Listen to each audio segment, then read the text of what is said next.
City Council Roundup, a recap of what's happening at City Hall with John Ongaro. The views expressed in this program are solely of those of the host and not necessarily those of the radio station or its partners.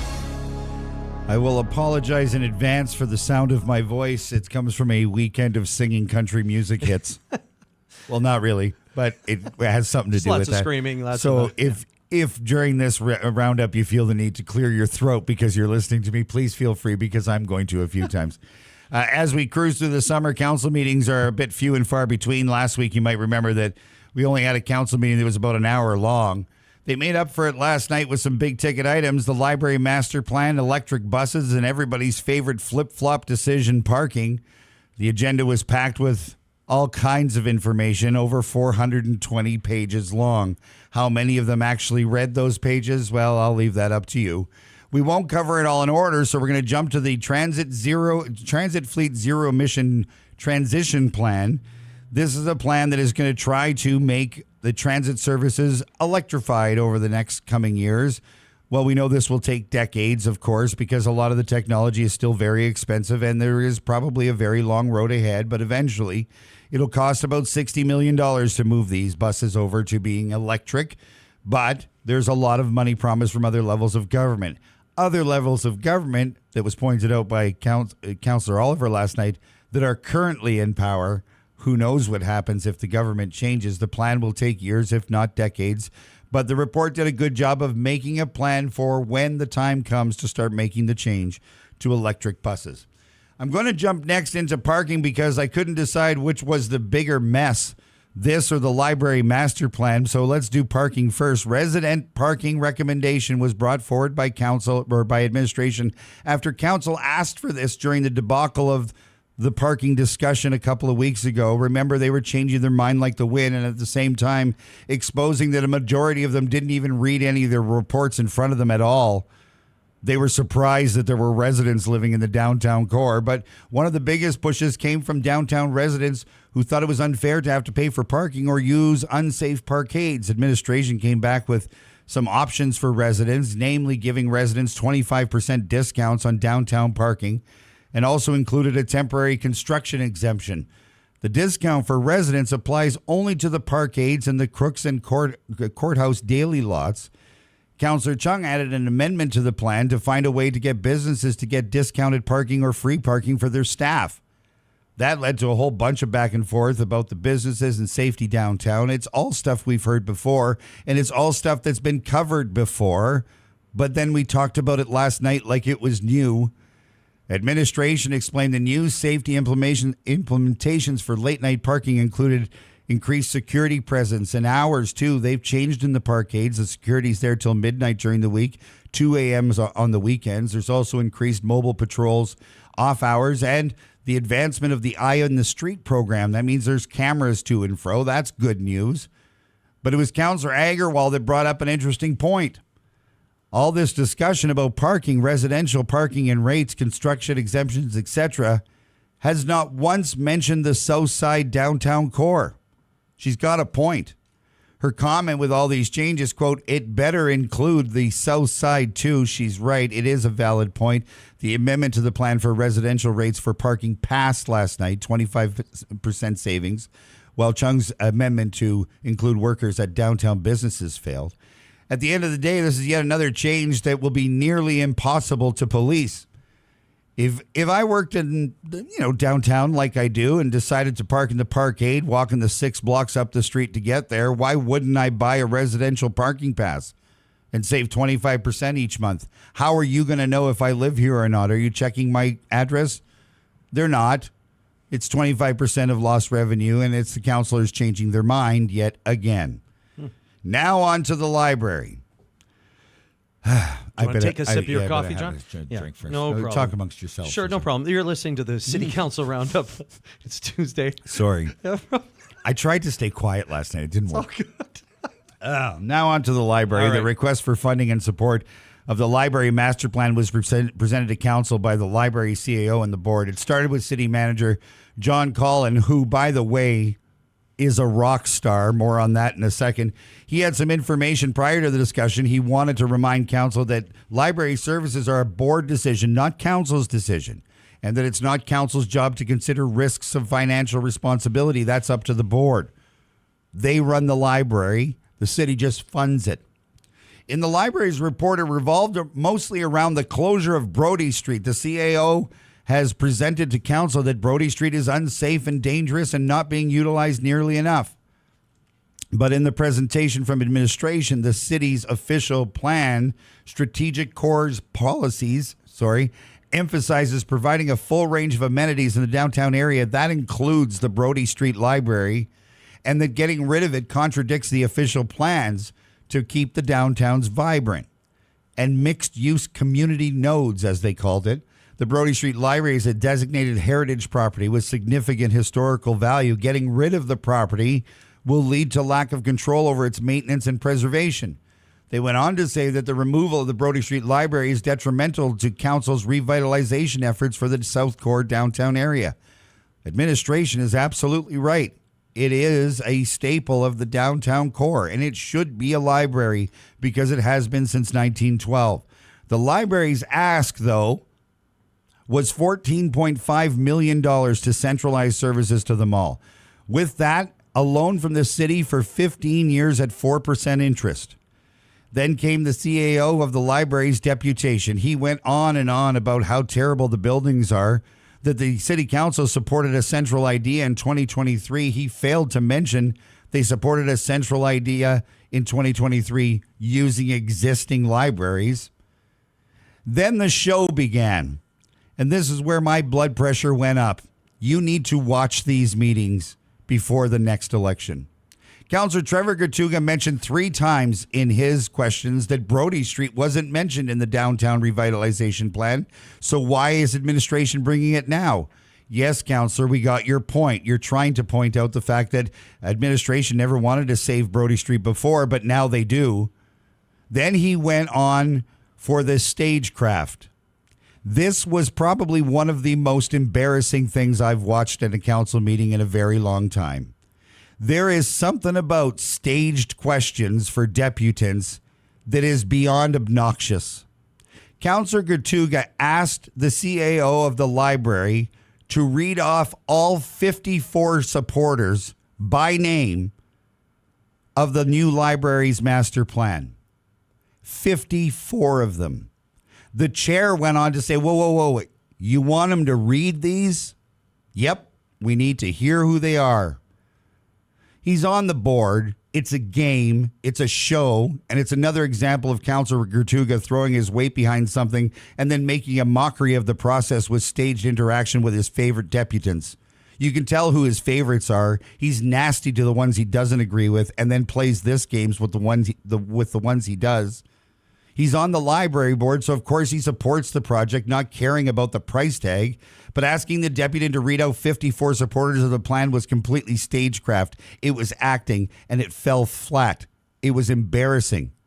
What was more embarrassing is the deputy proudly read them off for him, all 54 of them.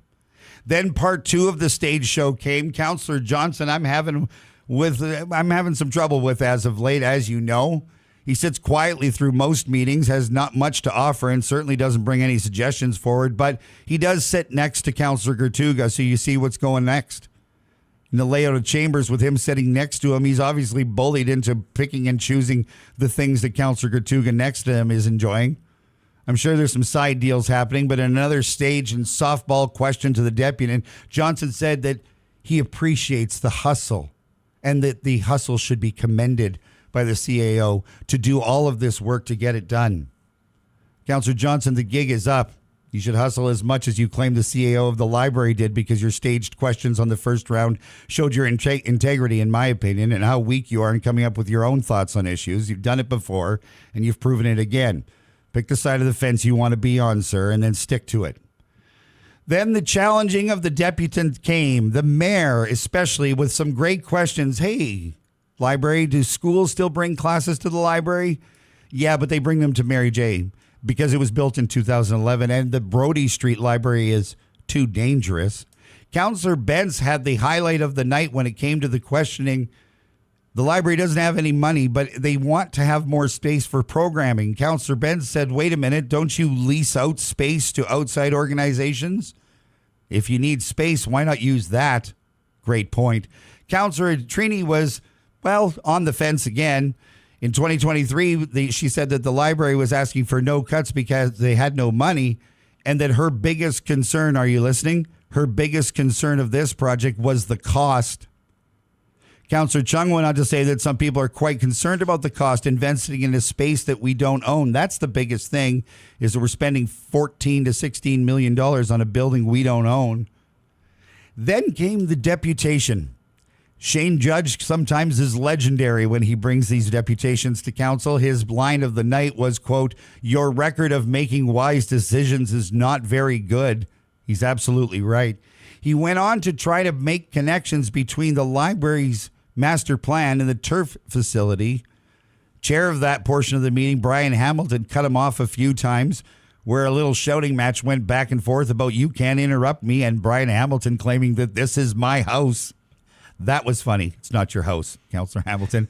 How long they went back and forth was kind of a little bit of a problem, because Mr. Judge only has 10 minutes, but he outlined a lot of things that the library does now. Things like, did you know that you can take out a rod and reel?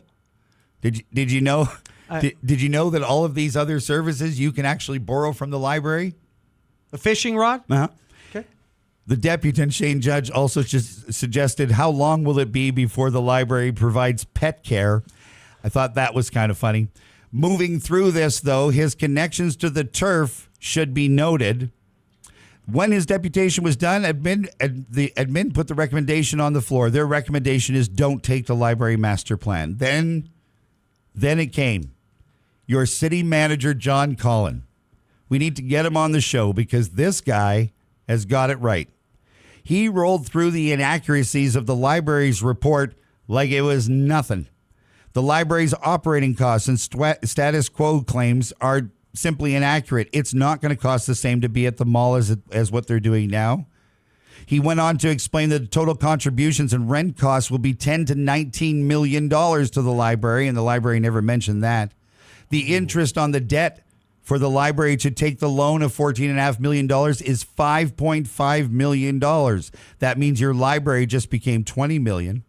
The common costs in the lease will increase yearly, but yet they didn't know what the price was. The CAO of the library didn't even know what the rent was. And then there's the lost revenue part. If they moved to the mall, $220,000 per year in taxes would be lost. It's not status quo. Manager Collin then went into what I thought was the most telling part of his time in the meeting yesterday. He explained very firmly to the city councilors that there is an extreme deficit in our city. There are assets that are at the end of life or critical in failure. $800 million to $1 billion in assets in our city are rated as poor or very poor. The library is not a priority. Library improvements are, but we shouldn't be supporting major expenses. His delivery of this was outstanding.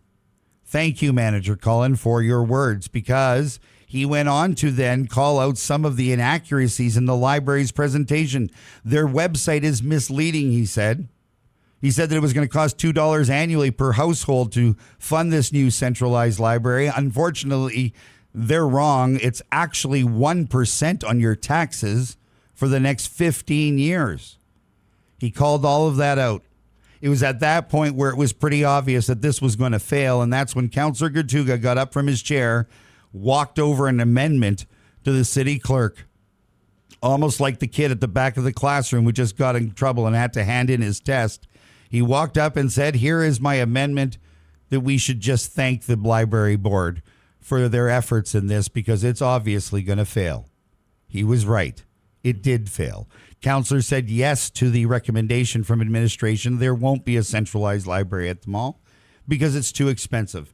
But here's my last point on all this. When Shane Judge got called out for drawing the comparison to the turf, I found it outstanding that there were councillors that stepped up to say that this was too expensive. Keep in mind some of the facts from the library. 30,000 people have library cards in Thunder Bay. 5,000 kids play soccer.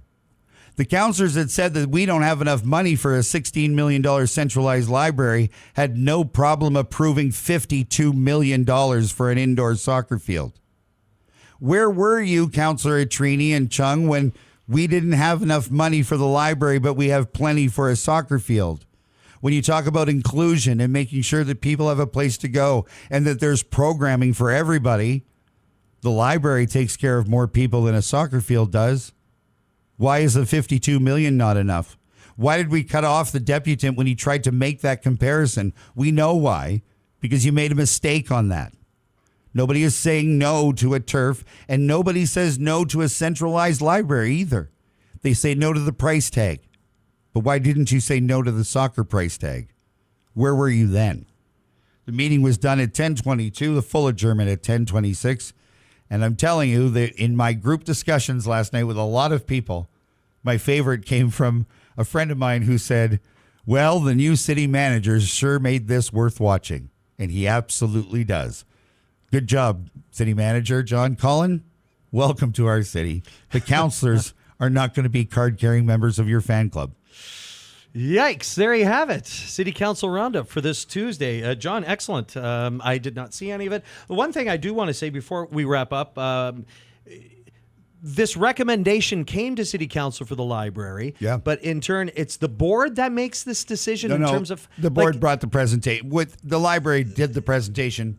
Right. Like a while ago, so the library master plan. It was up to administration to look it over and then make their recommendation to council. That's what they did. Their recommendation was don't do it, and they're not. All right. But council had that final decision in terms of the vote, right? And we've seen council flip-flop on things before, and we've also seen this council many times go against what recommendations come from administration. They didn't this time, and they actually asked no questions about it. Mm-hmm. They left it and just took the recommendation and said no. All right. Couple things just to let you know, and I'm sure you obviously know this, another council meeting not happening until August 12th. Yes. August 12th. So I may there you now have it. commence my holidays. All right. Very good. Enjoy.